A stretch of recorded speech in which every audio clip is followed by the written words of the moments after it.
Expert classes में आप सभी दोस्तों का स्वागत है। मैं साधना पारी आप सभी दोस्तों का स्वागत करती हूं आपके अपने प्लेटफॉर्म एक्सपर्ट क्लासेस में। दोस्तों, आज की वीडियो सुपर हिट शिक्षा मनोविज्ञान की वीडियो है, जिसमें हम टॉप 15 क्वेश्चंस कराने वाले हैं। तो चलिए आज की सीरीज को हम स्टार्ट करते हैं। आज का अपना पहला क्वेश्चन है स्क्रीन पे कि सूझ या अंतर्दृष्टि के सिद्धांत का प्रतिपादन किसने किया है। यहाँ पर पूछा जा रहा है, पहला क्वेश्चन है कि सूझ या अंतर्दृष्टि के सिद्धांत का प्रतिपादन किस मनोवैज्ञानिक ने किया है। तो पहला है थॉर्नडाइक, दूसरा है गेस्टाल्टवादी मनोवैज्ञानिक और तीसरा है हेगार्टी और डी है स्किनर ने। तो थॉर्नडाइक की बात की जाए तो प्रयास एवं त्रुटि का सिद्धांत थॉर्नडाइक ने दिया है, और अगर गेस्टाल्टवादी की बात आए तो सूझ या अंतर्दृष्टि के सिद्धांत का प्रतिपादन गेस्टाल्टवादी मनोवैज्ञानिक ने किया है। तो ऑप्शन नंबर बी राइट हो जाएगा। क्वेश्चन नंबर दूसरा है कि मनोविज्ञान का क्या पूछा जा रहा है कि मनोविज्ञान का क्षेत्रवादी सिद्धांत, मनोविज्ञान का क्षेत्रवादी सिद्धांत किस मनोवैज्ञानिक ने दिया है। तो पहला ऑप्शन है कूर्ट लेविन, बी ऑप्शन है सी.टी. मॉर्गन और सी ऑप्शन है लियो फेस्टिगन और डी ऑप्शन है हेनरी गोडार्ड ने। तो बताइए कि इसमें से मनोविज्ञान का क्षेत्रवादी सिद्धांत किस मनोवैज्ञानिक ने दिया है। तो ऑप्शन नंबर पहला राइट हो जाएगा, ऑप्शन नंबर पहला सही हो जाएगा कि कूर्ट लेविन ने मनोविज्ञान का क्षेत्रवादी सिद्धांत दिया है। क्वेश्चन नंबर थर्ड है यहाँ पर कि बुद्धि पर, किस पर यहाँ पर पूछा जा रहा है, बुद्धि पर वंशानुक्रम का प्रभाव पड़ता है, ऐसा किसने कहा है। बुद्धि पर वंशानुक्रम का प्रभाव होता है, ऐसा किस मनोवैज्ञानिक ने कहा है। तो पहला ऑप्शन है गैसल महोदय ने कहा है, बी ऑप्शन है गाल्टन ने कहा है, सी ऑप्शन है टर्मन ने कहा है या फिर डी ऑप्शन है डॉक्टर माथुर ने कहा है। तो ऐसा कौन से मनोवैज्ञानिक है जिन्होंने बताया है कि बुद्धि का वंशानुक्रम का पर प्रभाव पड़ता है। तो सी ऑप्शन राइट हो जाएगा कि टर्मन है। टर्मन किससे संबंधित है, तो बुद्धि का सूत्र जिन्होंने दिया था उनका नाम है टर्मन। अगर गाल्टन की बात की जाए तो फ्रांसिस गाल्टन ने सर्वप्रथम बुद्धि का प्रयोग किया, कब किया था, तो 1885 में किया था। तो इसका आंसर क्या हो जाएगा कि बुद्धि पर वंशानुक्रम का प्रभाव होता है, ऐसा टर्मन जी ने कहा है। अगर अभी तक आपने वीडियो को लाइक नहीं किया है तो लाइक कर दीजिए। अगर आप वीडियो में पहली बार आए हैं तो चैनल को सब्सक्राइब जरूर कर दीजिए। क्वेश्चन नंबर 4 है यहाँ पर कि राष्ट्रीय दृष्टिबाधितार्थ। यहाँ पर पूछा जा रहा है कि राष्ट्रीय दृष्टिबाधितार्थ का मुख्यालय कहाँ है, यानी कि जो दृष्टिबाधित बच्चे होते हैं जिनको आंखों से दिखाई नहीं देता है, उनके लिए जो संस्थान बनाया गया है वो कहाँ है। तो पहला ऑप्शन है शिमला में है, बी ऑप्शन है कोलकाता में है, सी ऑप्शन है देहरादून में है या फिर डी ऑप्शन है दिल्ली में है। तो जो दृष्टिबाधित बच्चे होते हैं उनका जो संस्थान बनाया गया है वो है देहरादून में। कहाँ है, तो वो है देहरादून में, यानी कि सी ऑप्शन राइट हो जाएगा। क्वेश्चन नंबर 5 है कि कौन सी इकाई का उपयोग, यहाँ पर पूछा जा रहा है कि कौन सी इकाई का प्रयोग सुनने की क्षमता की जांच हेतु किया जाता है। ऐसी कौन सी इकाई है जिसका उपयोग हम सुनने की क्षमता की जांच के लिए करते हैं। तो पहला है डेसीमीटर, बी ऑप्शन है डेसीबल और सी ऑप्शन है डेसीपाइन या डी ऑप्शन है डेसीबिंदु। तो इसमें से कौन सी ऐसी इकाई है जिससे हम ध्वनि को मापते हैं। तो हो जाएगा बी ऑप्शन राइट हो जाएगा डेसीबल।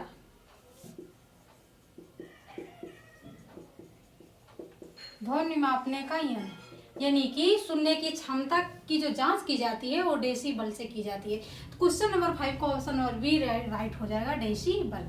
अब क्वेश्चन नंबर 6 है यहाँ पर कि श्रवण बाधित बच्चे, श्रवण का मतलब होता है जो सुनने में अक्षम बच्चे होते हैं। श्रवण बाधित बच्चों को पढ़ाने के लिए क्या उपयुक्त है। जो सुनने में अक्षम बच्चे होते हैं उनको पढ़ाने के लिए हम किस चीज का उपयोग करेंगे। तो पहला है ब्रेल लिपि, बी ऑप्शन है सांकेतिक भाषा और सी ऑप्शन है यंत्र या फिर इसमें से सभी। तो जो श्रवण बाधित बच्चे होते हैं, जो सुनने में अक्षम बच्चे होते हैं, उनको हम संकेतों के द्वारा, इशारों के द्वारा पढ़ाएंगे। तो बी ऑप्शन राइट हो जाएगा सांकेतिक भाषा की, यानी कि संकेतों के द्वारा हम जो सुनने में अक्षम बच्चे हैं जिनको सुनाई नहीं देता, हम संकेतों के द्वारा उनको पढ़ाएंगे। अगर यहाँ पर ब्रेल लिपि की बात की जाए तो ब्रेल लिपि होता है दृष्टिबाधित जो बच्चे होते हैं उनको हम ब्रेल लिपि के द्वारा पढ़ाते हैं, चीजों को समझाते हैं। तो बी ऑप्शन राइट हो जाएगा क्वेश्चन नंबर 6 का सांकेतिक भाषा। क्लियर है। क्वेश्चन नंबर 7 है स्क्रीन पे कि बच्चों में शब्द खोजने की समस्या का निदान किया जाता है। यहाँ पर क्या पूछा जा रहा है, शब्द खोजने की समस्या का निदान किया जाता है, तो किसमें किया जाता है, ऐसा क्या है, डिसलेक्सिया है जिसमें शब्द खोजने की का निदान किया जाता है, या डिस्कैल्कुलिया है, या डिसग्राफिया है, या डिसनोमिया है। तो ऐसा कौन सा इसमें बिंदु है जिसमें बच्चों की शब्द खोजने की समस्या का निदान किया जाता है। तो पहला ऑप्शन है डिसलेक्सिया। डिसलेक्सिया किससे संबंधित है, पठन संबंधी विकार, पढ़ने में जो कठिनाई होती है वो डिसलेक्सिया में आ जाते हैं। डिस्कैल्कुलिया की बात की जाए तो जो गणितीय संबंधी विकार होता है, गणितीय संबंधी विकार होता है वो डिस्कैल्कुलिया में होता है। सी ऑप्शन होता है डिसनोमिया। डिसनोमिया में क्या होता है, शब्द खोजने की समस्या का निदान किया जाता है कि ये याददाश्त से संबंधित है। किससे संबंधित है, याददाश्त से संबंधित है। इसमें क्या होता है, तो इसमें बच्चे शब्दों को लिखते हैं और लिख के क्या करते हैं, भूल जाते हैं।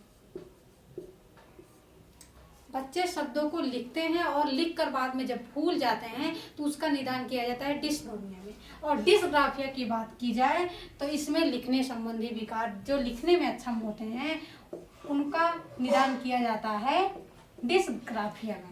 डिसलेक्सिया में पठन संबंधी विकार, डिस्कैल्कुलिया गणितीय संबंधी विकार, और डिसनोमिया में याददाश्त से संबंधित होता है। इसमें जो है प्रश्नों को जो समस्या होती है, जो भूल जाते हैं बच्चे लिखकर, उनका निदान किया जाता है, और डिसग्राफिया लिखने संबंधी निदान किया जाता है। तो ये डिसनोमिया इसका यानी कि सी ऑप्शन राइट हो जाएगा कि शब्द खोजने की समस्या का निदान डिसनोमिया में किया जाता है। तो हमें इतना याद रखना है, इतना समझना है कि शब्द खोजने का जो निदान किया जाता है डिसनोमिया में किया जाता है। अब क्वेश्चन नंबर 8 है जो बहुत ही ज्यादा महत्वपूर्ण है कि निम्न में से कौन सा अधिगम का वक्र नहीं है। यहाँ पर क्या पूछा जा रहा है कि कौन सा ऐसा है जो अधिगम का वक्र नहीं है। तो पहला है नतोदर वक्र, बी ऑप्शन है उन्नतोदर वक्र, और सी ऑप्शन है मिश्रित वक्र, और डी ऑप्शन है लंबवत। तो वक्र कितने प्रकार के होते हैं, तो वक्र होते हैं 4 प्रकार के। वक्र कितने प्रकार के होते हैं, तो वक्र होते हैं 4 प्रकार के। पहला नंबर होता है सरल रेखीय वक्र, पहला नंबर है सरल रेखीय वक्र। बी ऑप्शन होता है उन्नतोदर वक्र, और तीसरा होता है नतोदर वक्र, और चौथा होता है मिश्रित वक्र।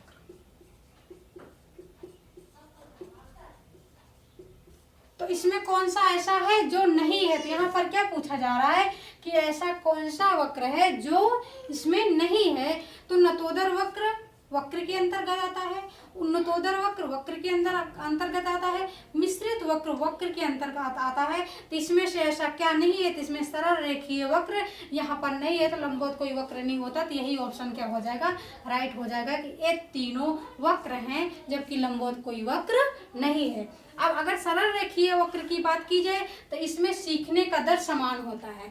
इसमें जैसे जैसे अधिगम होता है सीखने का दर वक्र ऐसे ही बनता जाता है, उसमें समान होता है। अगर उन्नतोदर की बात की जाए तो इसमें सीखने का दर पहले तेजी से होता है, बाद में धीमे हो जाता है। अगर नतोदर की बात की जाए तो इसमें सीखने का जो दर होता है वो पहले धीमे होता है, फिर सीढ़ी दर सीढ़ी बढ़ता है। अगर मिश्रित की बात की जाए तो इसमें समय के साथ घटना बढ़ना लगा रहता है।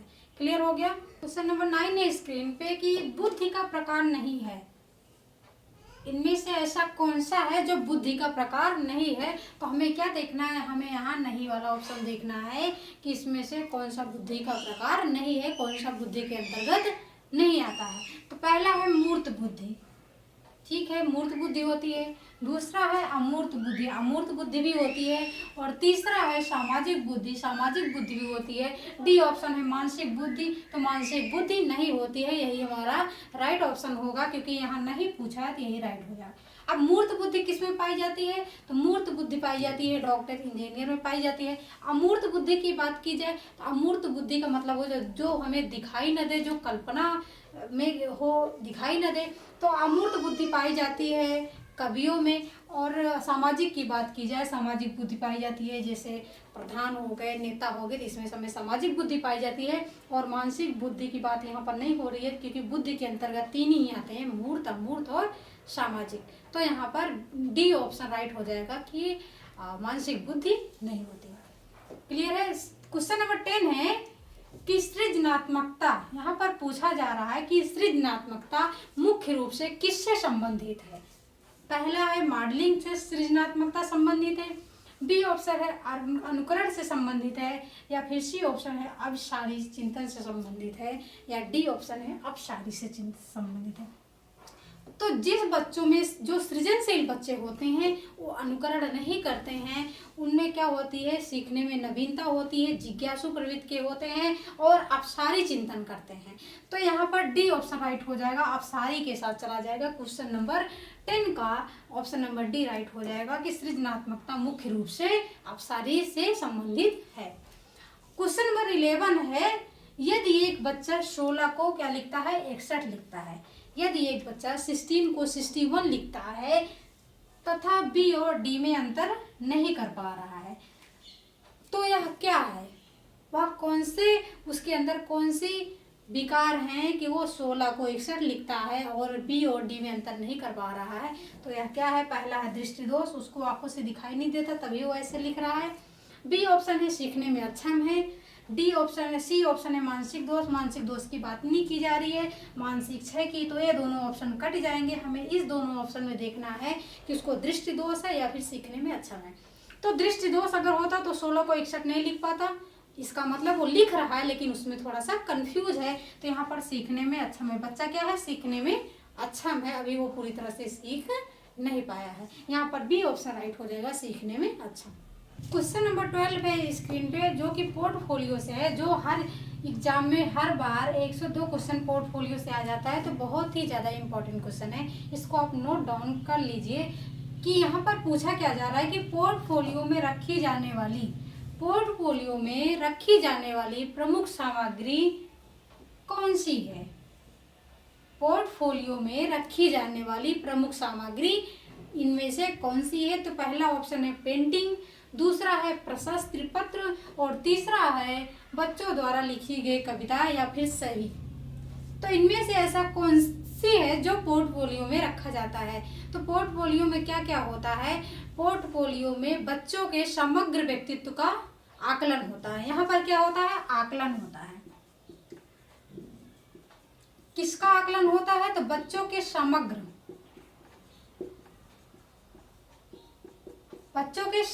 व्यक्तित्व का आकलन होता है, जिसमें एक फाइल होती है जिसका निर्माण बच्चे स्वयं करते हैं। तो इसमें क्या होता है कि बच्चों द्वारा लिखी गई कविताएं, बच्चों द्वारा बनाया गया पेंटिंग, बनाई गई चित्र, लिखी गई कहानी, ये सभी पोर्टफोलियो के अंतर्गत आते हैं। क्या क्या आते हैं, तो इसमें आते हैं पेंटिंग, अगर बच्चे पेंटिंग बनाए हैं तो वो भी पोर्टफोलियो के अंतर्गत आएगा। अगर प्रशस्ति पत्र बच्चे तैयार किए हैं तो भी पोर्टफोलियो के अंतर्गत आएगा। अगर बच्चों द्वारा लिखी गई कविताएं हैं वो भी पोर्टफोलियो के अंतर्गत आएगा। यानी कि यहाँ पर जितने भी ऑप्शन हैं वो सभी आएगा, जो बच्चे स्वयं करते हैं, जो बच्चे स्वयं निर्माण करते हैं वो सभी पोर्टफोलियो के अंतर्गत आते हैं। बच्चों द्वारा लिखी गई कविताएं, बच्चों द्वारा लिखी गई कहानी, बच्चों द्वारा तैयार किया गया प्रशस्ति पत्र, बच्चों द्वारा बनाया गया पेंटिंग, ये सभी पोर्टफोलियो में आते हैं जिसका निर्माण बच्चे स्वयं करते हैं।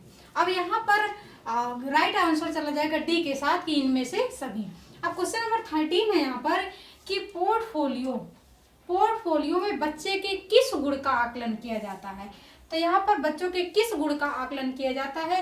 पहला है पर्सनालिटी यानी कि व्यक्तित्व का आकलन किया जाता है, बी ऑप्शन है व्यवहार का, बिहेवियर का आकलन किया जाता है, या फिर सी ऑप्शन है उनके कार्य प्रणाली का आकलन किया जाता है, या फिर इनमें से सभी।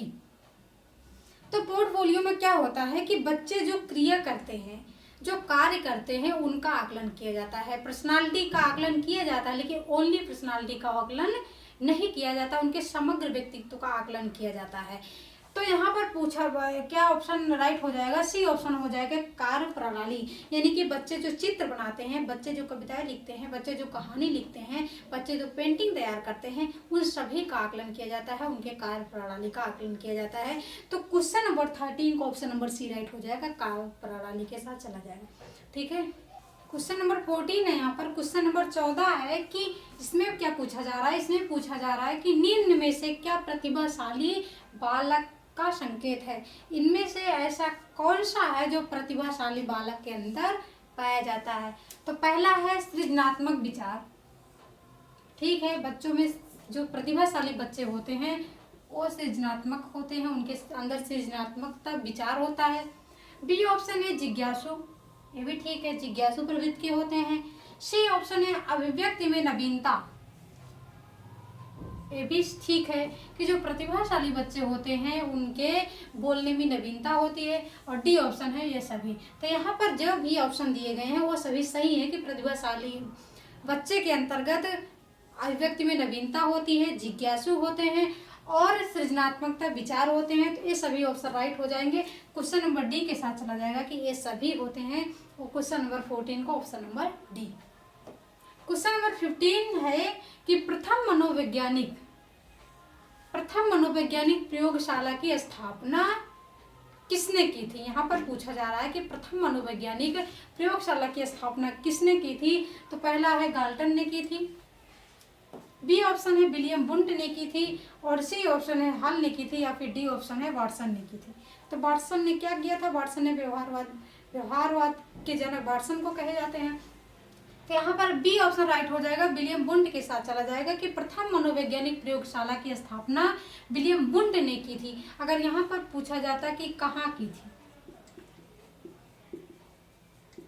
कहाँ की थी, ये की थी जर्मनी। जर्मनी में किस स्थान पे की थी, तो जर्मनी में, जर्मनी के लिप्जिंग, जर्मनी के लिप्जिंग नामक स्थान पर की थी। और कब की थी, कहाँ की थी, तो जर्मनी के लिप्जिंग नामक स्थान पे की थी। अगर कब की थी पूछ लिया जाता है कि कब की थी, तो ये की थी 1879 में। कब की थी, 1879 में की थी। तो क्वेश्चन ऐसे बनता है कि प्रथम मनोवैज्ञानिक प्रयोगशाला की स्थापना किसने की थी, तो विलियम वुंट ने की थी। कब की थी, तो 1879 में की थी। वह कौन सा स्थान था जहां पर विलियम वुंट ने प्रथम मनोवैज्ञानिक प्रयोगशाला की स्थापना की थी, वो था जर्मनी का लिप्जिंग नामक स्थान। तो यहाँ पर बी ऑप्शन राइट हो जाएगा, विलियम वुंट। तो दोस्तों आपको वीडियो कैसा लगा, अगर अच्छा लगा हो तो लाइक जरूर कीजिएगा और चैनल को सब्सक्राइब करना ना भूलें। सब्सक्राइब करके बेल आइकन को ऑन कर दीजिएगा जिससे वीडियो का नोटिफिकेशन आपको मिलता रहे। Thanks for watching video. This is Sadhana Tyagi's expert classes.